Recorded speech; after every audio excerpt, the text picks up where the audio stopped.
Well, I want to take you now to the White House, where President Trump is meeting in a sit-down there with NATO as well as European leaders following his one-on-one meeting with Ukrainian President Volodymyr Zelenskyy earlier today. At this table that you can see the president addressing those around him. You can see NATO Secretary General Mark Rutte is also there, EU President Ursula von der Leyen. Let's listen in as he speaks. A long time. You're going to be there a long time. Chancellor Merz of Germany, who is a very strong person and a very strong leader and very highly respected in Germany. And he's my friend, and it's an honor to have him as my friend. Thank you very much. Very good. You look great with your tan. Where did you get that tan? I want to get a tan like that. President Stubb of Finland, and he's somebody that, where are we here? Where? Oh, you look better than I've ever seen you look. But you've done a great job, and we wanted to have you here because you're somebody that we all respect. And you've had a lot to do with the success, I think, and the potential success. And thank you very much for being here. We appreciate it. And the President of the European Commission, Ursula von der Leyen, who is somebody that we just made a big deal with all of those countries. I don't know. I think you might be more powerful than all these guys at this table. I don't know. But we had a great negotiation, and you're respected all over the world. So I want to thank you very much for being here. It's a great honor to have you. The Alaska summit reinforced my belief that while difficult, peace is within reach, and I believe that in a very significant step, President Putin agreed that Russia would accept security guarantees for Ukraine, and this is one of the key points that we need to consider, and we're going to be considering that at the table also, like who will do what, essentially. I'm optimistic that collectively we can reach an agreement that would deter any future aggression against Ukraine, and I actually think there won't be. I think that's even overrated, largely overrated, but we're going to find out, and I think that the European nations are going to take a burden. We're going to help them, and we're going to make it very secure. We also need to discuss the possible exchanges of territory, taking into consideration the current line of contact. That means the war zone, the war lines that are pretty obvious, very sad, actually, to look at them. And negotiating positions. President Putin, also, you have President of Ukraine, who is you just met a little while ago, and we're going to try and get a three-party meeting, maybe as soon as we can. And I have a feeling you and President Putin are going to work something out. Ultimately, this is a decision that can only be made by President Zelenskyy and by the people of Ukraine working also together in agreement with President Putin. And I just think that's very good things are going to come of it. So I hope we have a good meeting. And if we can have a good meeting, I'll set up a meeting with President Putin, and if you'd like, I'll go to that meeting. And not that I want to do that, but I will do that because we want to save a lot of people from dying. A lot of people are dying, and we got to save them. Got to save it. 5,000, 6,000, 7,000 people sometimes a week. All of us would obviously prefer an immediate ceasefire while we work on a lasting peace, and maybe something like that could happen. As of this moment, it's not happening, but President Zelenskyy and President Putin can talk a little bit more about that. You know, in the 6 or so wars that we stopped, we haven't had a ceasefire. And so I don't know that it's necessary. You can do it through the war, but it would be, I like the ceasefire from another standpoint. You immediately stop the killing. But I believe a peace agreement at the end of all of this is something that's very attainable, and it can be done in the near future. With all of the wars that I got involved in, we only have this one left. Of course, as I walk out the door, there'll probably be a new one starting, and I'll get that stopped too. But I thought this was going to be one of the easier ones. It's actually one of the most difficult and very complex. The next step would be for a trilateral meeting, and that will be worked out. And I just look forward to working and having a great result. We're going to spend a lot of time today talking about, and we're really honored you guys came over. I mean, these are the heads of major countries and respected all over Europe. And they speak for, largely, I think I should say, but pretty much for the other countries of Europe. And we will come to a resolution today, I think, on almost everything, including probably the security. And that's pretty much the story. I'd like to say, Mr. President, would you like to say something? You have the media. If you want, you could come over and you could stand. You could use mine, or you could just turn around, whichever you feel comfortable with. Thank you so much. I can speak without microphone. Thank you so much. I think that we had very good conversation with President Trump. Very good. And it really was the best one. Or sorry, maybe the best one will be in the future. But it was really good. And we spoke about very sensitive points. The first one is security guarantees. And we are very happy with President that all the leaders are here, and the security in Ukraine depends on the United States and on you and on those leaders who are with us in our hearts. They have been online before yesterday, and etc. So a lot of countries on the side of Ukraine, our people, and all of us want to finish this war, stop Russia and stop this war. We spoke about it, and we will speak more about security guarantees. This is very important that the United States gives such strong signal and is ready for security guarantees. The second point, or maybe the first, the humanitarian direction, very important to exchange all the prisoners, and I think that President will help. And I was very thankful to your wife again, Mr. President, for the letter about our abducted children, and I hope that really it can be a historic role for the people to bring kids back to the families and be happy. Get the people back, yeah. Yes, this is so important, and I'm happy that we discussed it, this track with President Trump, and I hope that we will find decisions. And then what is very important, that all the sensitive things, territorial, etc., we will discuss on the level of leaders during trilateral meeting, and President Trump will try to organize such meeting, and he said that he will come or not come. Ukraine will be happy if you will both want me there, I will be there. Yeah, yeah, you know that. Thank you. And I think this is very important.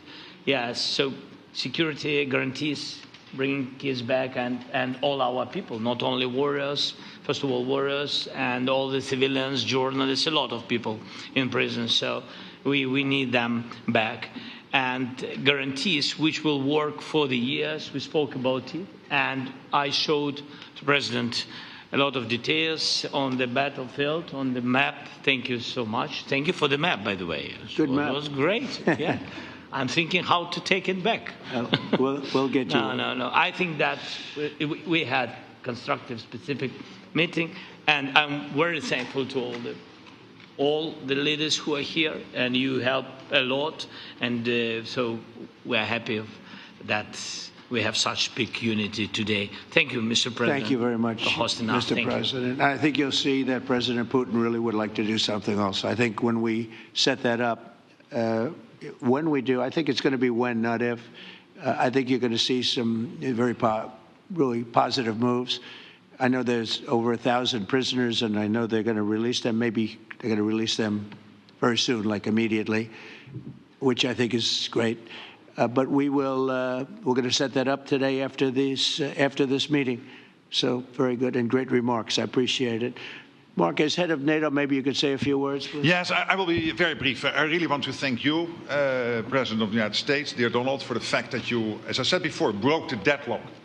Basically with President Putin by starting that dialogue. And I think it was in February that you had the first phone call. And from there, we are now where we are today. And that is, I think, if we play this well, we could end this. And we have to end this. We have to stop the killing. We have to stop the destruction of Ukraine's infrastructure. It is a terrible war. So I'm really excited. And let's make the best out of today and make sure that from today onwards, we get this thing to an end as soon as possible. I really want to thank you for your leadership, what you are doing for Volodymyr, but of course also all the European colleagues. It is really crucial. And the fact that you have said, I'm willing to participate in the security guarantees is a big step. It's really a breakthrough, and it makes all the difference. So also thank you for that. Well, NATO also has agreed from 2% to 5%, which is something that is a massive amount of money. And it's 2% that wasn't always paid to 5% that is paid. That's a big difference. And so we appreciate that. That was a great move. Thank you very much. Ursula, maybe on behalf of the Commission, you could say a couple of words. Yes. Thank you very much. It's a pleasure to be here. And it's a very important moment. Indeed, we are here, Europeans, as friends and allies. We had a fantastic NATO summit. Together as the two largest and biggest economies in the world, we had the largest trade deal ever agreed. And now we are here to work together with you on a just and lasting peace for Ukraine. Stop the killing. This is really our common interest, stop the killing. And indeed, it's very good to hear that we're working on the security guarantees, Article 5 lies security guarantees, so important. But I want to thank you also that you mentioned the thousands of Ukrainian children that have been abducted. And as a mother and grandmother, every single child has to go back to its family. This should be one of our main priorities also in these negotiations, to make sure that the children come back to Ukraine, to their families. Thank you. And we did. I was just thinking we're here for a different reason, but we just a couple of weeks ago made the largest trade deal in history. So that's a big thing, and congratulations. That's great.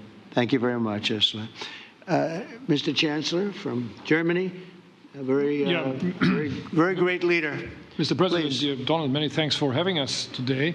I think this is extremely helpful that we are meeting and hearing that the two of you are having such a good meeting today here in Washington. The next steps ahead are the more complicated ones now. The path is open. You opened it last Friday. But now the way is open for complicated negotiations. And to be honest, we all would like to see a ceasefire, the latest from the next meeting on. I can't imagine that the next meeting would take place without a ceasefire. So let's work on that, and let's try to put pressure on Russia, because the credibility of these efforts we are undertaking today are depending on at least a ceasefire from the beginning of the serious negotiations from next step on. So I would like to emphasize this aspect and would like to see a ceasefire from the next meeting, which should be a trilateral meeting wherever it takes place. Well, we're going to let the president go over and talk to the president, and we'll see how that works out, and if we can do that. I will say, and again I say it, in the 6 wars that I've settled, I haven't had a ceasefire. We just got into negotiations, and one of the wars was, as you know, in the Congo was 31 years long. Another one that we settled last week with 2 great countries was 35 years going on, and we had no ceasefire. So if we can do the ceasefire, great. And if we don't do a ceasefire, because many other points were given to us, many points were given to us, great points. Please, Georgia, go ahead. Well, thank you very much, Donald, Mr. President, for hosting us today in this important meeting. And I think it is an important day, a new phase, after 3 years and a half that we didn't see any kind of sign from the Russian side that there was a willing for dialogue. So something is changing, something has changed, thanks to you.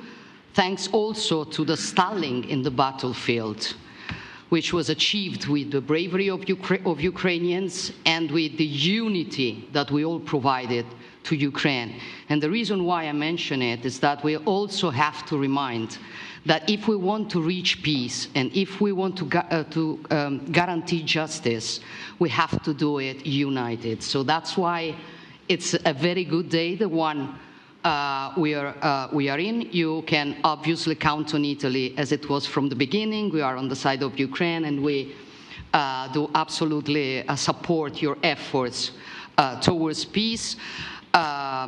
We will talk about many important topics. The first one is security guarantees, how to be sure that it won't happen again, which is the precondition of every kind of peace. I'm happy that we will discuss about that. I'm happy that we will begin from a proposal, which is the let's say, Article 5 model, which was Italian at the beginning. So we are always ready to bring our proposals for peace, for dialogue. It's something we have to build together to guarantee peace and to defend the security of our nation. So thank you, Mr. President, for hosting us. Thank you very much. Emmanuel? Thank you, Mr. President, for organizing this meeting and for your commitment. And everything was said, but I just have to say here, everybody around this table is in favor of peace. And we work very hard, and we've worked very hard during the past few years to have a peace which is a robust and long-standing peace. This is why the idea of a trilateral meeting is very important, because this is the only way to fix it. And by the way, I think as a follow-up, we would need probably a quadrilateral meeting, because when we speak about security guarantees, we speak about the whole security of the European continent. And this is why we are all united here with Ukraine on this matter. In order to organize such a trilateral meeting, your idea to ask for a truce or a ceasefire, at least to stop the killings, as we discussed, is a necessity. And we all support this idea. And in order to have such a long-standing peace for Ukraine and for the whole continent, we do need these security guarantees. And the first one is clearly a credible Ukrainian army for the years and decades to come. And the second one is our own commitment, all of us. And we worked very hard during the past few months among the coalition of the willings, with the support of NATO, to build the different pillars of security guarantees and our commitments. And you can be sure that the Europeans are very lucid about the fact that they have their fair share in these security guarantees for Ukraine, but their own security is clearly at stake in this situation. So you can count on us, as we can count on you, in order to deliver this robust peace for both Ukraine and Europe. Thank you very much, Emmanuel. Mr. Prime Minister? Thank you very much, Mr. President, and thank you for hosting us here. Can I start where Emmanuel started, which is we all want peace. The war in Ukraine has had a huge impact, particularly on the Ukrainians who've borne the brunt of it, but it's also had an impact on Europe and on the United Kingdom. There's not a family or community that hasn't been affected. And when we talk about security, we're talking about the security not just of Ukraine, we're talking about the security of Europe and the United Kingdom as well, which is why this is such an important issue. I think this is such an important meeting.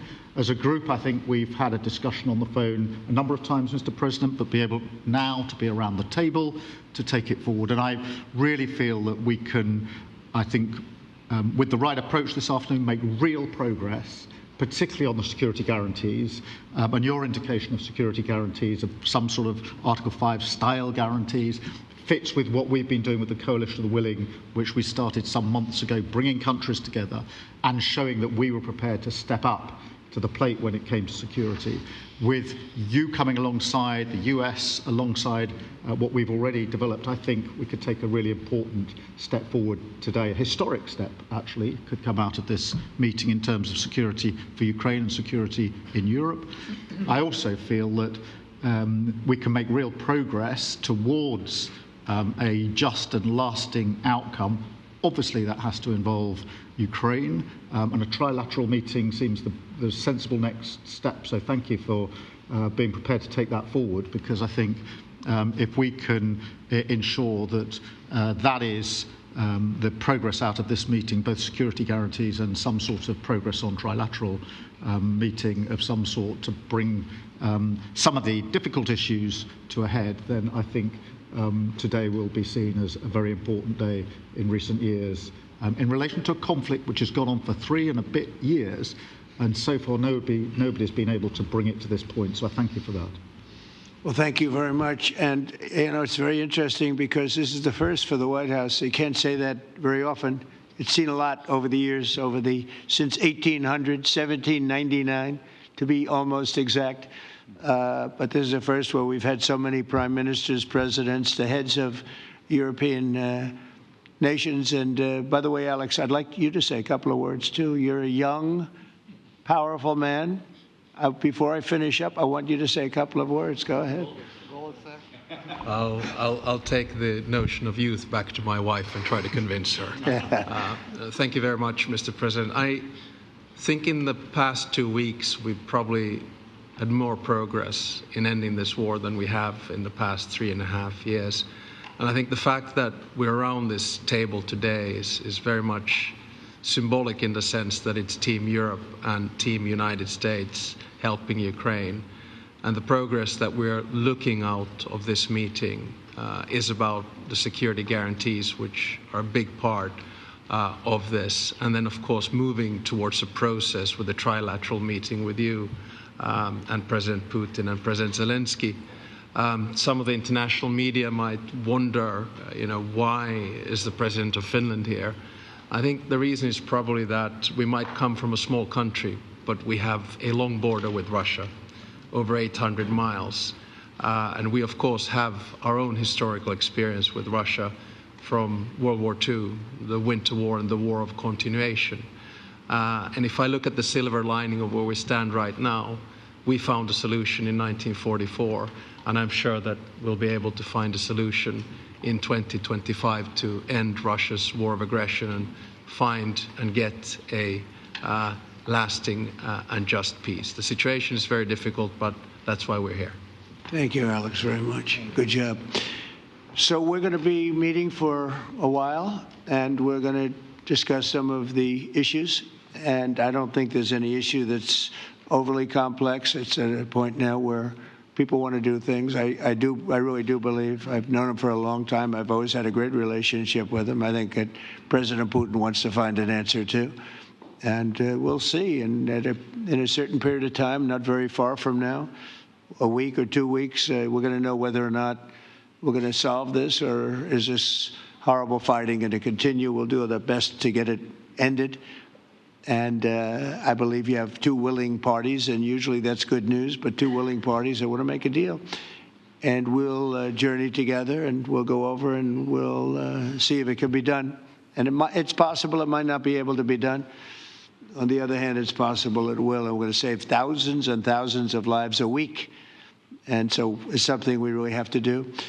And or at least we have to give it our best. It's all you can do. You can give it your best. But I think we may have a very good outcome.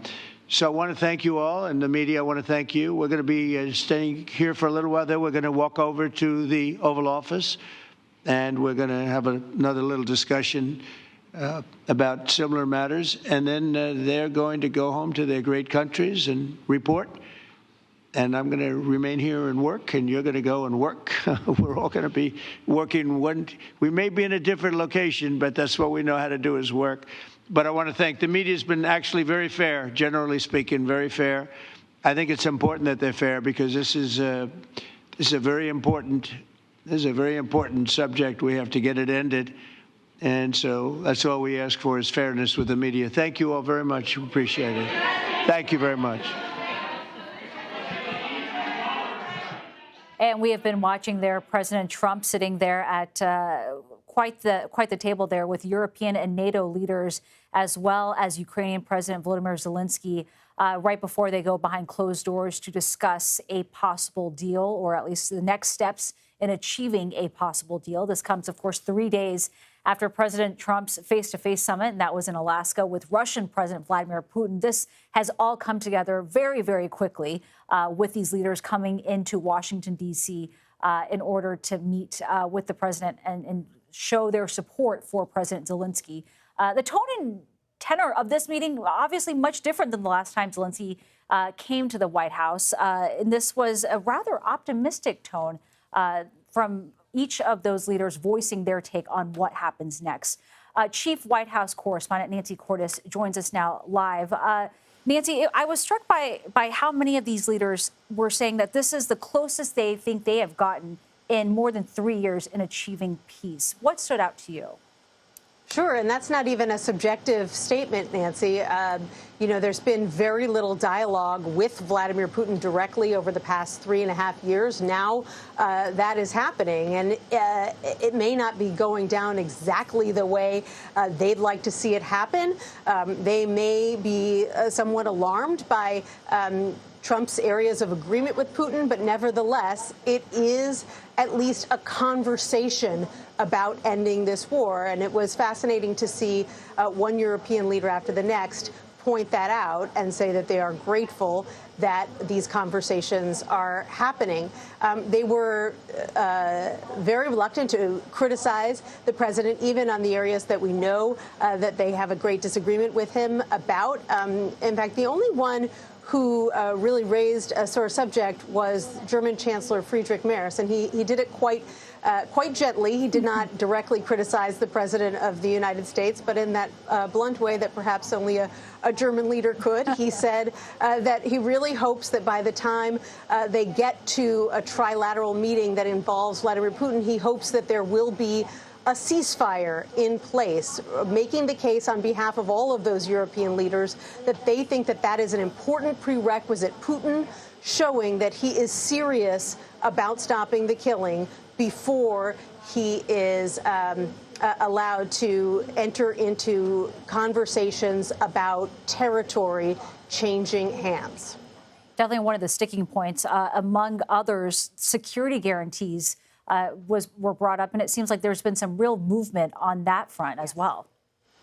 Yes, a number of the European leaders were very relieved to hear President Trump say in his initial bilateral meeting with Volodymyr Zelenskyy that the U.S. is going to be part of any security guarantee. He did not shut the door on the possibility of sending U.S. peacekeeping troops to Ukraine. And that is critical, Nancy, because the great fear that a number of these European leaders have is that Putin will try to grab control of whatever territory he can in some kind of diplomatic process now, and then come and attack Ukraine again in a few years. And security guarantees from the U.S. and other European countries, basically an ironclad agreement that they will step in and defend Ukraine, potentially even with their own military forces if Russia were to attack again. They think that's a very powerful deterrent to Putin's aggression. And a number of the leaders said point blank that the reason this is so important is because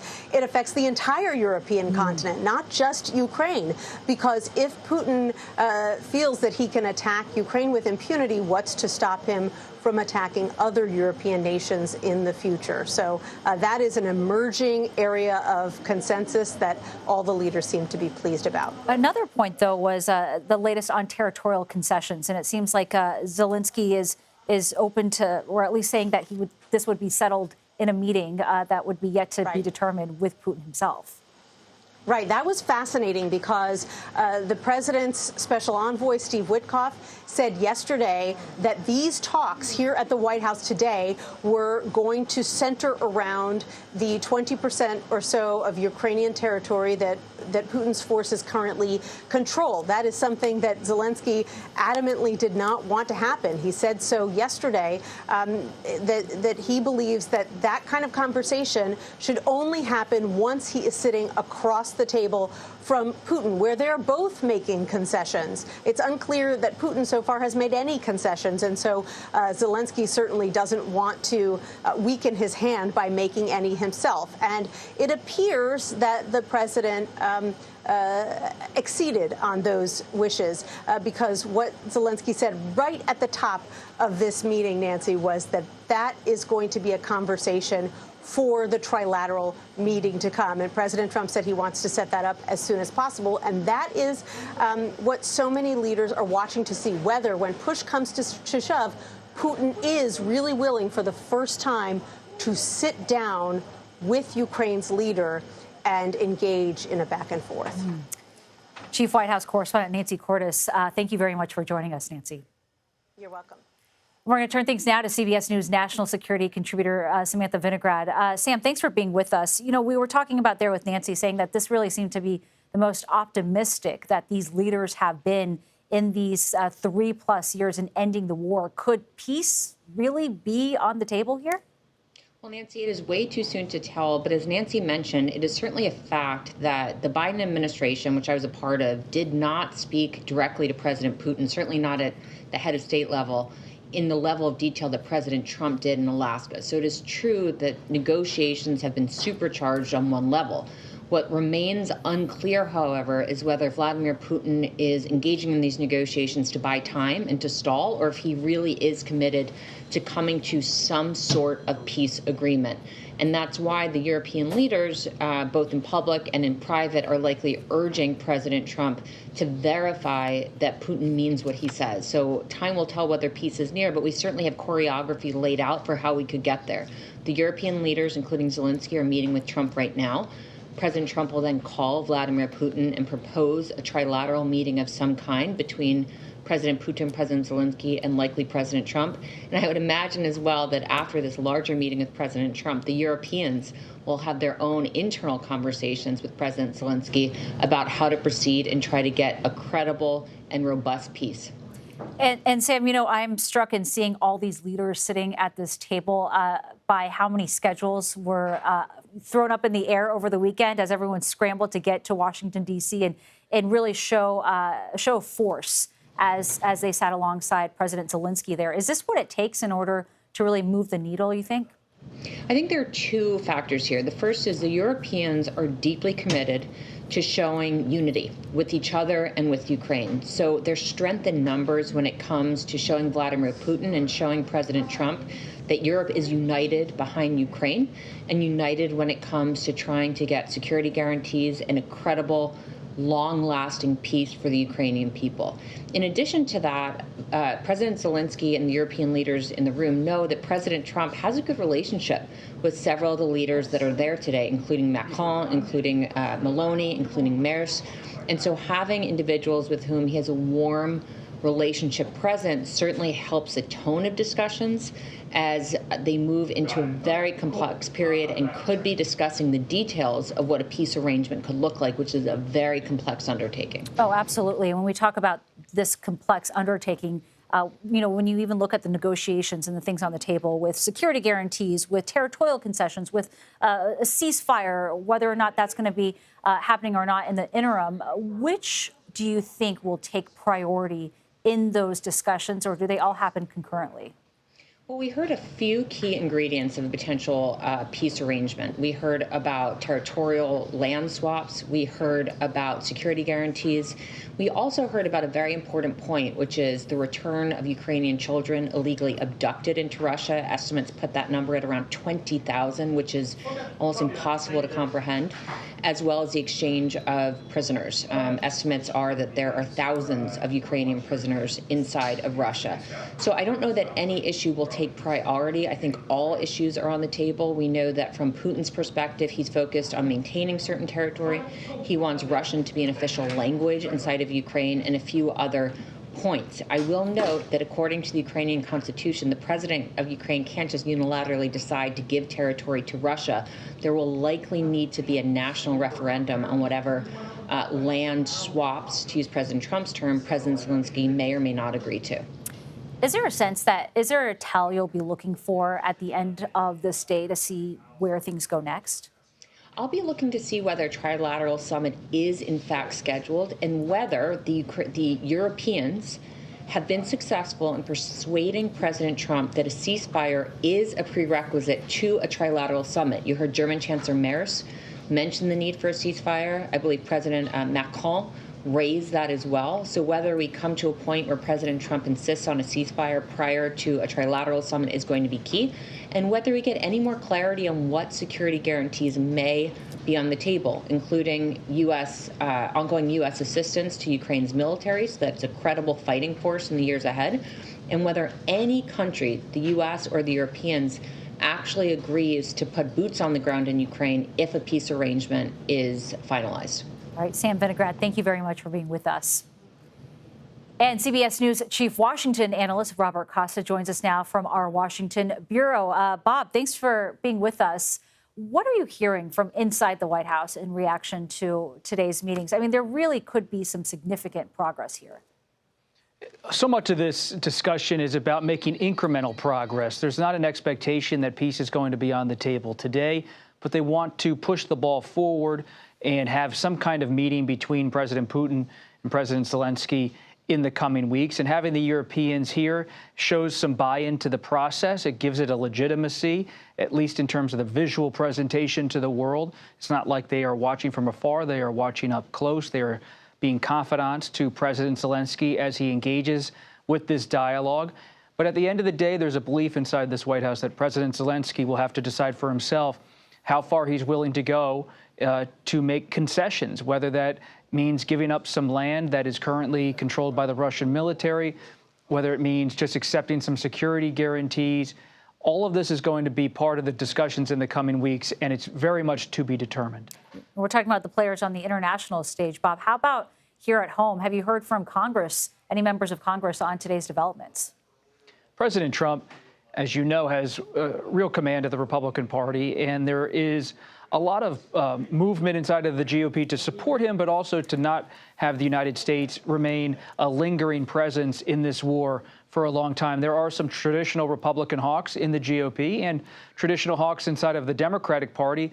And by hawk, I mean people who abide by norms in U.S. foreign policy, discussions, views of NATO, where it is seen as the kind of preeminent organization for the United States and its involvement in European affairs militarily. President Trump has never embraced those norms, and that has shaped, of course, how this dialogue is playing out. It's not going exactly how you would expect a guidebook to go if you were going by the NATO rules or institutions or norms. But there's an acceptance after seeing President Trump already in the White House for 4 years, now back in the White House again, that things are going to be different, that he's going to be mercurial and do things on his own and often keep his own counsel. All right, Bob Costa, we really appreciate your insight. Very good to have you with us.